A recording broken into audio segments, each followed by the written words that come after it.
1893 सालची घटना आहे की खिलजी आपल्या भारत देशामध्ये आक्रमण करण्यासाठी आला. बिहार त्या भागातून इकडे आक्रमण करत आला. येत असताना ज्यावेळी महाराज दिल्लीच्या त्या भागामध्ये आला त्यावेळी त्या ठिकाणी आल्यानंतर तो खिलजी प्रचंड असा आजारी पडला.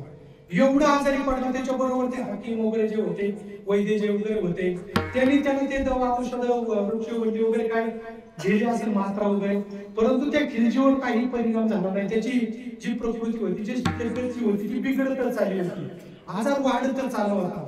म्हटले मग आता काय करायचं?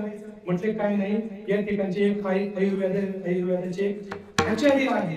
आता नालंदा जे आहे म्हणजे महाराज आपली नालंदा फार मोठं विश्व विद्यापीठ होतं की आता ओबामा ज्यावेळी भारतात आले त्यावेळी आदरणीय मोदी साहेबांनी त्यांना ताजमहाल नाही दाखवलं किंवा कुतुब मिनार वगैरे नाही दाखवलं. त्यांना दाखवण्यासाठी नालंदा आपली जे विश्व विद्यापीठ आहे त्या ठिकाणी घेऊन गेले होते. म्हणजे किती बुद्धी सुद्धा किती चंचल असावी पहा. तर सांगायचं तात्पर्य असं की नालंदाचे आचार्य जे होते फार मोठं विश्व विद्यापीठ होतं. नालंदाचे आचार्य राहुलजी श्रीभद्र असं त्यांचं नाव आहे पहा. तर ते एवढे आयुर्वेदाचे म्हणजे अभ्यासक होते की यांना सांगितलं खिलजीला की ते आचार्य जे आहेत ते तुम्हाला या आजारामधून नक्की बाहेर काढतील. म्हणजे त्यांना लगेच घेऊन या. त्यांना त्या ठिकाणी हजर केल्यानंतर त्यांनी सांगितलं, म्हटले की माझी गाडी पाहून मला काय आजार झाला ते सांग. म्हटले काय नाही, थोडक्यात आहे, तुम्हाला थोडं औषध दिलं ना की राहून जाईल. म्हटले नाही, तुझ्यावर विश्वास ठेवून काही उपयोगाचं नाही. तुम्हाला कुठलं औषध देशील आणि वरचा घाट चढायला लावशील सांगता येणार नाही. तू मला औषध न देता बरं केलं गेलं पाहिजे. आता औषध न देता कसं बरं करायचं? आता ते आचार्य ते एवढे विद्वान होते. म्हटलं ठीक आहे, काय हरकत नाही, तुम्हाला कुठलंच औषध देत नाही, पण तरी पण तुम्हाला त्या ठिकाणी व्यवस्थित करतो, तुमची तब्येत दुरुस्त करतो, तुम्हाला आजारामधून बाहेर काढतो.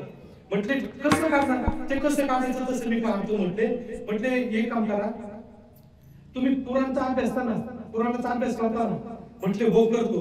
मग हे काम करतो, माझ्याकडे जे पुराण आहे त्याचा अभ्यास तुम्ही करा. मग याने काय केलं, आपल्या जवळ जे पुराण होतं त्यांचा जो धर्मग्रंथ आहे मुस्लिम समाजाचा, ते पुराण त्या खिलजीला दिलं आणि 8 दिवसामध्ये खरोखर त्यांची जी प्रकृती होती ती सुधारली, तब्येत सुधारली, आजारामधून बाहेर पडले. त्यांना असं वाटलं की याने काय या ग्रंथावर काय अशी जादू केली की आपण या आजारामधून बाहेर पडलो. म्हणून त्यांना विशेष वाटलं त्या ठिकाणी आणि ती जी उत्सुकता होती म्हणून पुन्हा त्या आचार्यांना बोलवलं. म्हटलं तुम्ही असं काय केलं, काय मंत्र बांधला, काय जादू केली की मी फक्त या ठिकाणी पुराणाचा अभ्यास केला आणि या ठिकाणी आजारामधून बाहेर निघालो. त्यावेळी त्यांनी सांगितलं, म्हटले मी काही जादू केली नाही, काही त्याच्यावर भानामती केली नाही.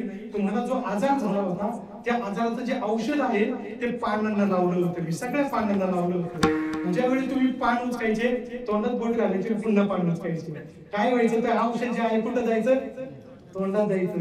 ही जी वृत्ती आहे ती साधूची वृत्ती असते महाराज. आपला दुश्मन जरी असला तरी त्याच्यावर काय करायचा? उपकारच करायचा. परंतु त्या खिलजीने ते आपले एवढं मोठं महान आयुर्वेद शास्त्र पाहिलं किंवा आपले ते ग्रंथालय पाहिलं आणि त्याने उपकार केला. ती नालंदा जी विद्यापीठ आली त्याला त्या ठिकाणी आग्रह